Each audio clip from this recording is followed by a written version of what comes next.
In honor to Yahweh, Bahasham, Yahweh Shai, Bahasham, Rachakwadash, that belongs to the apostles and elders of Great Millstone. Salutations, much love and respect to you, Akim, out there pushing this word out in truth and sincerity.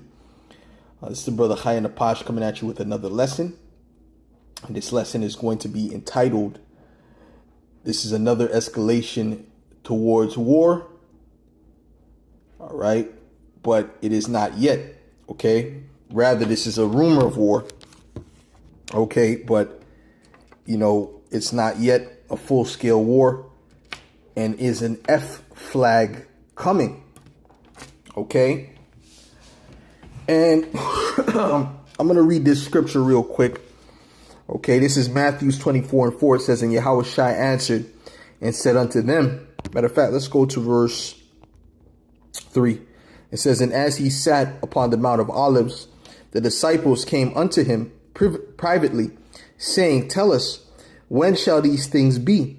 And what shall be the sign of thy coming and of the end of the world?" Right? Meaning the end of Esau's world and the beginning of Jacob's world. Okay, remember when you read 2nd Ezra, the 6th chapter, it says Esau is the end of the world and Jacob is the beginning of it that followeth. So this is what we were concerned with. This is what the disciples were concerned with. This is what the Israelites were concerned with. They were concerned with when were the Israelites going to be ruling. "And Yahweh Shai answered and said unto them, Take heed that no man deceive you. For many shall come in my name, saying, I am Hamashiach, and shall deceive many. And ye shall hear of wars and rumors of wars. See that ye be not troubled." See, this is going into the end times, okay? "See that ye be not troubled, for all these things must come to pass." So I'm going to read that again. "For all of these things must come to pass, but the end is not yet."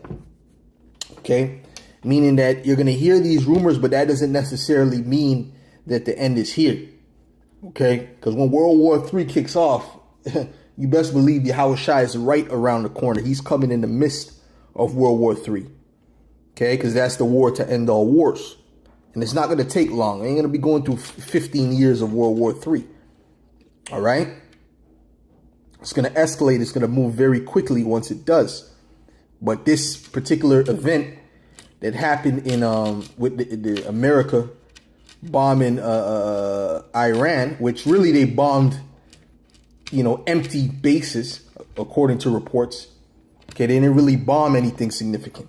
See, this is all the theater of war. Right?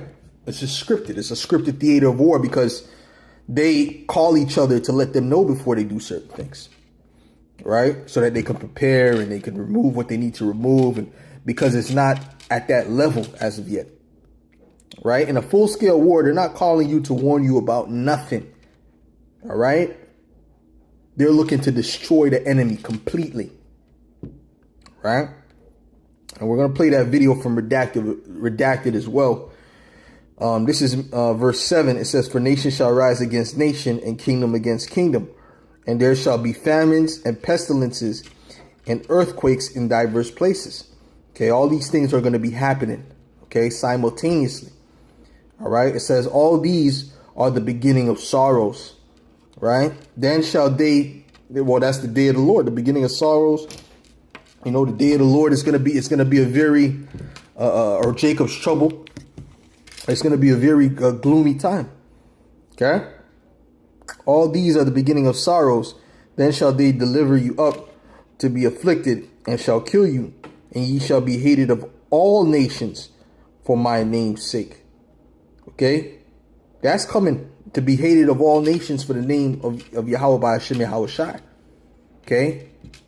When the disciples were put to death back then, that really wasn't a large... When Paul got put to death, he wasn't hated by all nations, He was a pest to the Romans, the Israelites. Okay? But we're coming to a time where this is going to be a worldwide persecution for the prophets. Okay? For the name of Yahweh Shai. We're coming to that time. We're at that time now. This is the end of the end. Okay?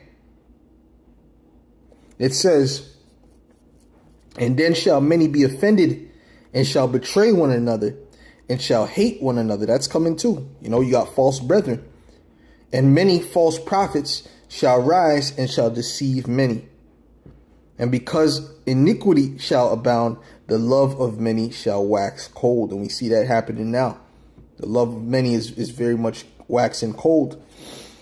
So I want to go to the video right here, the redacted video. I'm going to play that real quick. Well, who could have seen this coming? Pretty much everyone who's been paying attention. The president launching 3 strikes against Iranian nuclear facilities. Details piling in now that most of them were empty, perhaps. Anyway, it didn't stop the president from taking to the airwaves to say it was a spectacular success. Watch this. Tonight I can report to the world that the strikes were a spectacular military success. So we've been digesting all of this. Benjamin Netanyahu coming out praising this strike, this attack. Neocons and warhawks all over media over the past number of hours saying this is absolutely spectacular, that in many ways President Trump is like Ronald Reagan. This is a Thatcher-Reagan moment. And what Donald Trump just did is not only historic, but they have just protected the entire earth. Donald Trump just prevented World War III by using the United States military to stop it. What does Russia do in all of this? Who President Putin issued a warning, don't even think about regime change, sending nuclear scientists as well as Russian officials to these different nuclear sites. Were they killed in any of these attacks? To analyze all of this, we want to bring in former UN Weapons Inspector Scott Ritter, who knows more about this than just about anybody. Scott, good to see you. Now that you've had a number of hours to digest this craziness, where do we stand with where do we stand with, first of all, the assessment of these attacks? What do you make of that? Well, I mean, all I could think of, and as the information came in, do you remember that old Wendy's commercial from the 1980s, maybe, or 1990s? The old lady, "Where's the beef? Where's the beef?" Ladies? Yeah. And that's all I could. I'm going, wait a minute, Mr. President. You took the most sophisticated strike package available to the United States military, and you flew American troops into harm's way to bomb 2 facilities that were already bombed twice by the Israelis, and anything of value that could be salvaged would have been removed. And to bomb another facility that the Iranians have been led to believe you were going to bomb for 9 days now. So therefore, there was nothing in there. Why did you bomb 3 empty facilities, Mr. President? Why? And that's the question, everybody. This is a grand act of theater. This is the theater of the absurd. Let's take a look at the Iranian program. You remember Tulsi Gabbard recently got in some hot water with the internet, social media, because, you know, she had testified before Congress back in March that the Iranian government continued not to be pursuing a nuclear weapons program, and no decision had been made to cross that threshold. She also said that we're very concerned, we being the United States, very concerned about the accumulation of capabilities and rhetoric inside Iran that suggested the fatwa could be reversed, prohibiting nuclear weapons. People tend to forget that aspect of her speech when they condemned her, when she came out and said the president's contention that Iran, could have a nuclear weapon is a valid contention. It is. I wrote an article back in October of last year that said the exact same thing. This has been known, but what we do know is the Iranians have been bending over backwards to eliminate that concern. On the eve of Israel's Pearl Harbor type strike, the Iranians were saying, we're ready to sign a treaty rather than have you rely upon a fatwa, an internal religious political statement. We're ready to sign a binding international treaty that we will not be pursuing nuclear weapons. We're willing. So ultimately, the things that they're showing in the media, right? In that the stance that Donald Trump has taken to basically show his dominance, pumping his chest, that's not for the Iranians, because the Iranians know what really happened over there. That's really and they were prepared for it. Okay, and that was for the people to be deceived. Okay, because Esau is painting his own narrative. He has his own agenda when it comes to the people, and he's a great deceiver. That's what the scriptures say. One of Esau's greatest weapons is deception. Let's go to Revelations, the 20th chapter real quick. Now the question is, what is the deception that he's trying to portray? Right? This is Revelations 20 and verse 1. It says, "And I saw an angel come down from heaven, having the key of the bottomless pit and a great chain in his hand. And he laid hold on the dragon, that old serpent, which is the devil and Satan, and bound him 1,000 years." Now that's going into the Edomites. Okay, the Edomite power structure was not able to come up. Okay, they were bound. Okay, meaning that the Lord kept them in a lower state. They were the serfs in the Byzantine Empire. They were the servants. They were the lower class. Okay. It says, "And cast him into the bottomless pit," which is Europe, "and shut him up, and set a seal upon him, that he should deceive the nations no more." Because why? That's his biggest weapon, is deception. Okay? "Till the 1,000 years should be fulfilled, and after that he must be loosed a little season." Okay, now we're in that little season when he was loosed. He came up into power, starting with like the Borgias, right? Was one of the main prominent family that came into power amongst the Edomites, right? Which through the spirit, that's most likely the Rothschild family. I believe that's the Rothschild family, through the spirit. Okay, and it makes all the sense in the world. Even the son David D. Rockefeller, he looks just like Cesare Borgia. That's why they call him the plastic Jesus. He looks like the image of Cesare Borgia. He looks like Cesare Borgia. Okay, he's the splitting image of him. Okay, but now he's just in a family known as the Rothschilds, because everything is reincarnated.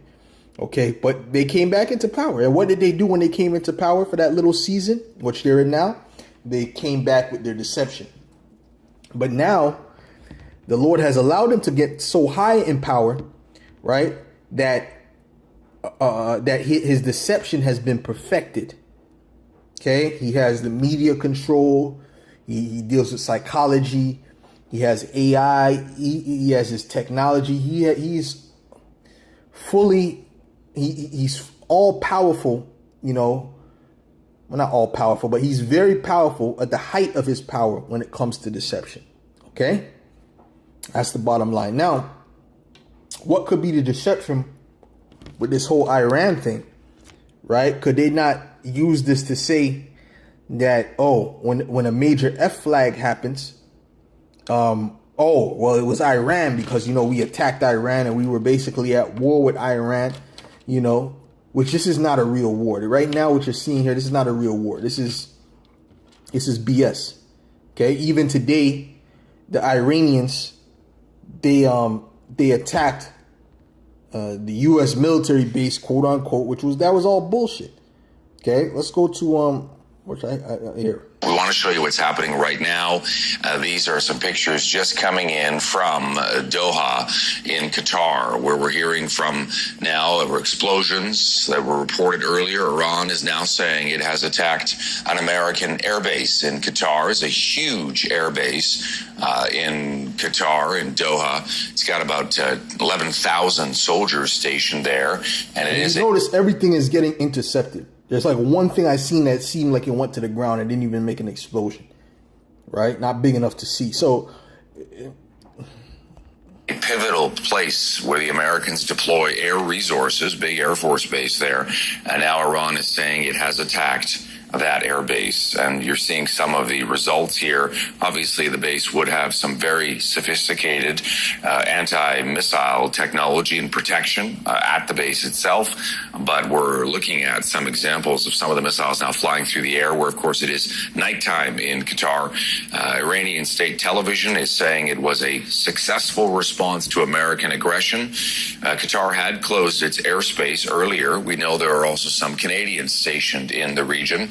This is likely what we're seeing, the first signs of retaliation by Iran against the United States after that massive bombing attack by the U.S. on several of Iran's key nuclear sites over the weekend. So again, this is just coming in. We're going to continue to follow it as we get more information, both from the United States, and also we'll continue to track what Iran is saying. This is now the day 10 of this war that started between Israel and Iran, but the United States getting directly involved over the weekend.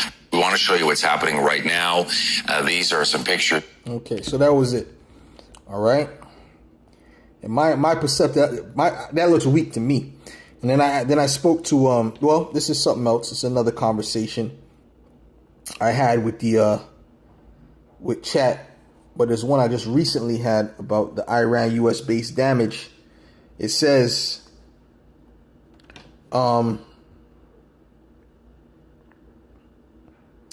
right. It says, here's what credible sources are reporting about today's Iranian attack on the AI Uday Air Base in Qatar, the largest U.S. military facility in the Middle East. It says, target and delivery. Iran launched short-range and medium-range ballistic missiles and reportedly fired at least several Al-Udeid with additional missiles. Excuse me, Salakia. Possibly aimed at Ain al-Assad air base in Iraq. Interception and no physical damage. See, we've seen all of them get intercepted. And they could have shot things that wouldn't be able to get intercepted if they were really serious about it. No, it's just, this is all theater, man. Oh, we responded. And yeah, okay. Iran knows this BS and America knows this BS. Qatari air defenses successfully intercepted the missiles before they reached the base. U.S. officials have confirmed there were no hits, no structural damage, and no American casualties. Nothing significant happened. It said Iran reportedly coordinated with Qatar and informed U.S. and Qatari authorities hours before the strike, signaling a likely intent to avoid casualties. Yeah, so they're not trying to, well, you know, with these things, they can escalate, but it's nothing. This is nothing that they're blowing it out of proportion like it's some big thing. Oh, we're going to go into World War III today. No. This is all part of the theater. So my thing is, can Esau use this to set up an F flag? And I was thinking about that a couple days ago. You know, actually, when this thing first popped off with America, and I said, well, you know what? They can use that to set up an F flag, because this man is all about not letting a good crisis go to waste. You understand what I'm saying? And then they could blame it on Iran, like a grid shutdown or something like that. And they could blame it on Iran. Oh, see, they did this because we were in conflict with them, right? But then, you know, then the case, if that's the case, guess what? Iran would be part of it too. Iran would be in it too, because all of these nations, every single one of these nations are going to deal with the mark of the beast system. All of them. Okay, let's go to Revelations 13 and verse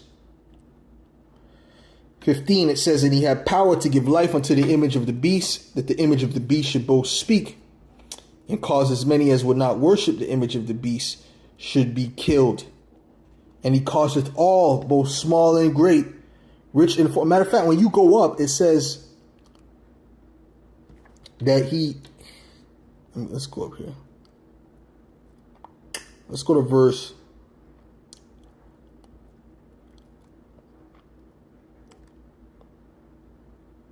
Yeah, let's start at verse 14. It says, and deceiveth them that dwell on the earth by the means of those miracles, his technology, right, the AI and things of that nature, which he had power to do in the sight of the beast, right, including all those different nations that are part of the beast, right, saying to them that dwell on the earth that they should make an image to the beast. That includes all these different nations. That includes Iran. That includes Russia. That includes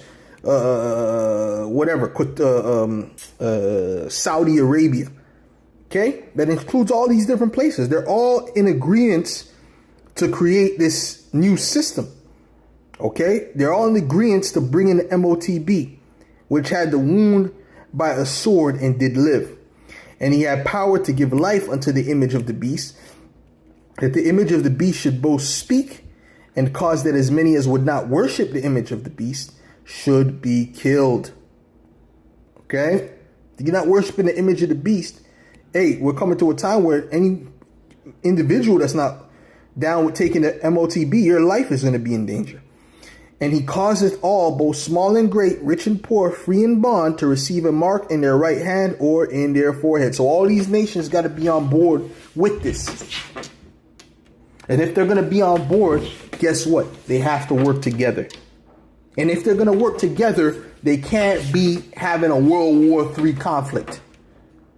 Not a real World War III conflict. Okay? And that no man might buy or sell save he that had the mark, or the name of the beast, or the number of his name.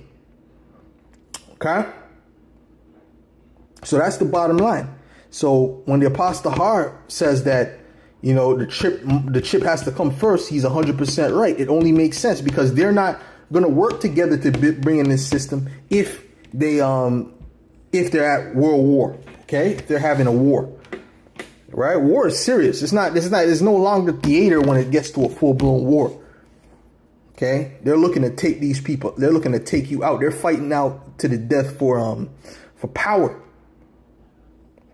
Okay, what about power? Hey, America became the dominant force in the world after World War II. There was a power shift. Okay, so you go all in when it comes to a power shift. All right. Now, the other conversation, right, I had was this. Now, it says the likelihood that enemy nations would cooperate and build a global infrastructure like an AI run one world payment system and currency during, I'm gonna check what you're saying right now in a minute, Akia. Is that my brother, the priest from Dallas? Is that him? I'm gonna have to check what all you brothers are saying in a minute. I just want to read this real quick. It says the likelihood that enemy nations would cooperatively build a global infrastructure like an AI run one world payment system and currency during an active world war is extremely low to almost impossible. Here's a breakdown of why. So what does that tell you? If this is true, that it's impossible, come on, it only makes sense. They're not going to be working together, but at the same time having a world war on that scale, right? And be certain things going on in the black market and whatever, but not for real. Okay, because they're at war. All right, war is war. So it says war drives division, not unity. A world war is fundamentally about conflict over power. That's what it is. It's a power struggle, resources, and ideology. Enemy nations are more focused on defeating or outmaneuvering each other, not on collaborating on global systems. Strategic, matter of fact, they're going to be putting all their money into war. Remember what the scripture says about beat thy plowshares into swords. Let's go to Joel. That's the 3rd chapter, I believe. It's Joel 3 and verse 11. No, I'll start at verse 9. It says, proclaim ye this among the Gentiles. Prepare war. Wake up the mighty men. Let all the men of war draw near. Let them come up. Beat your plowshares into swords and your pruning hooks into spears. Let the weak say, I am strong. Okay, that's what's happening. Hey, they're getting ready to put a lot of money into their war. Okay, and Iran is going to build their missiles. Okay, this is all going to happen. Okay, it says assemble, and there needs to be more missiles in the earth. By the way, I did lessons on this before, because according to the prophecy of the 200 million warheads, there needs to be more missiles developed on a high rate. At a high rate. There's not enough missiles in the earth yet. Okay? It says, beat your plowshares into swords and your pruning hooks into spears. Let the weak say, I am strong. Right, so that means you're taking all that money that you're using for the infrastructure, for the building up the society, to put it into war. Assemble yourselves and come all ye heathen, and gather yourselves together round about. Thither cause thy mighty ones to come down, O Lord. And let the heathen be awakened and come up to the valley of Yehoshaphat, which is going to be in the Middle East. For there will I sit to judge all the nations round about. Okay? So that's it. Okay, the Lord is getting ready to set up World War III. Right? And they're going to put all that, they're not going to be putting that money into the infrastructure. They're going to be putting that money completely into war. And the people are going to suffer behind that as well. Okay? But before that, they need to implement that MOTB system. They need to work together to implement that. It says strategic infrastructure is a weapon. It says financial systems, currencies, control, and infrastructure are key tools to warfare. Nations use sanctions, economic isolation, cyber attacks. Cyber attacks. Can they use that early? Can they use that excuse early? Yeah, they could use that by having a little conflict. I'm just putting that out there. You know what I mean? You know what I mean? I'm just putting that out there. And currency manipulation as part of their strategy. Building a shared AI-based system would be handing over critical control to enemies, which no side would willingly do. That's it. Trust in nonsense, unless they already did it, unless it's already done, and it's like, shit, we're going to war anyway. You understand? Trust is non-existent in wartime. Okay, I'll just pass that. Currency is sovereignty. Okay, AI would be nationalized, not shared. Historical parallels during World War II, the Axis and Allies built completely separate economic and tech infrastructures. Right, but they're going to build one common infrastructure using AI and the micro chip. So this is a totally different time we're dealing with. Okay? It's a totally different time we're dealing with. So the summary is, it is extremely unlikely that enemy nations would work together to create a unified global infrastructure like a one world AI payment system during a world war. Instead, they would almost certainly create rival systems, use infrastructure as leverage or weapons, and keep AI and currency control tightly nationalized. That's unless it's already built. Okay, that's unless they already deceived the world into accepting it. That's what I'm saying. If you're asking this in a speculative sci-fi or conspiracy theory sense, I could explore that angle too, blah, blah, blah. Okay, so anyways, let's go to see what the argument is saying. Okay, Khan. It says, this is the brother's son of Yahweh, Bahashem Yahweh Shai. It says Proverbs 28 and 15. Proverbs 28 and 15. It says, as a roaring lion and a raging bear, so is a wicked ruler over the poor people. That's it. Yeah. Esau.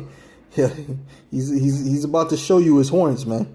He's about to show you his horns. Okay, Donald Trump. That has to be that cruel Lord, man. It says, Shalom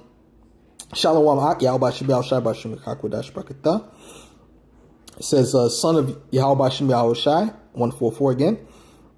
Psalms 25 and 2. It says, O my power, I trust in thee. Let me not be ashamed. let not mine enemies triumph over me. It says, 2 Corinthians 2:11, lest Satan should get an advantage of us, for we are not ignorant of his devices. Yeah, we got to see and understand what Esau is doing here. All right, because he's full of trickery. When you read 2 Thessalonians, he's going to use all manners of tricks and deception. Right? When you read that in the NLT, 2 Thessalonians 2.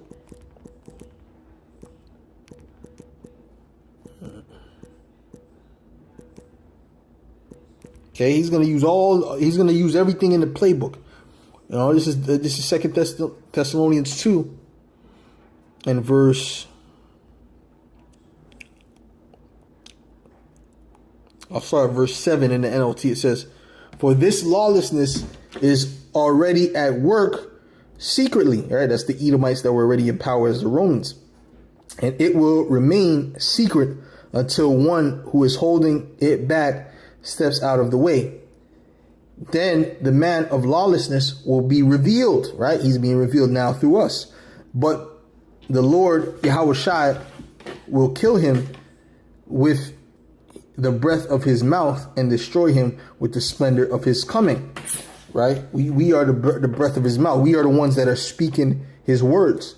This man will come to do the work of Satan with counterfeit power and signs and miracles. Right? His AI is part of that. His technology is part of that. You know, that's his signs and his miracles on the left-hand side. He will use every kind of evil deception to fool those on their way to destruction, because they refuse to love and accept the truth that would save them. So that's it. So he's going to use a lot of deceptive tactics, you know. And there's a reason why they want you to believe that they're doing major damage to Iran, and that Iran is coming back and doing danger damage to America. And they're, you know.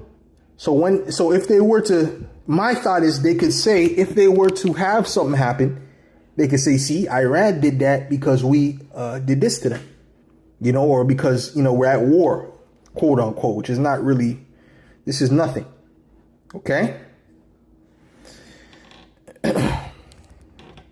It's the brother, Great Millstone Daily Bread 411. Shalom, shalom.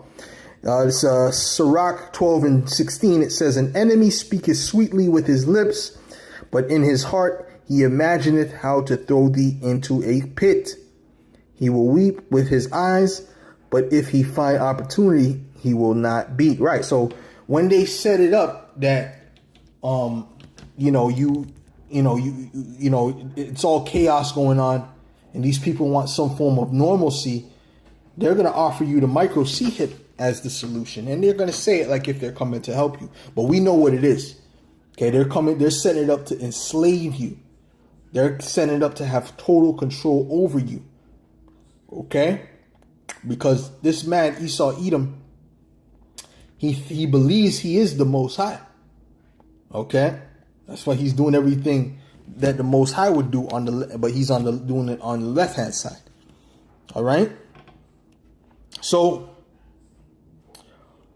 at the end of the day, Esau, he has his deception going on. Don't think these things are as serious as they're making it out to be. Oh, they said World War III now. Nope, not yet. All right, not yet. So, Lord willing, this is edifying to the elect, and I want to give all the praises, glory, and honor to Yahweh, Bahasham, Yahweh Shai, Bahasham, Chakodash. Double honors to the apostles and elders of Great Millstone. Salutations. Much love and respect to you, Akim, out there pushing this word out in truth and sincerity. Shalom.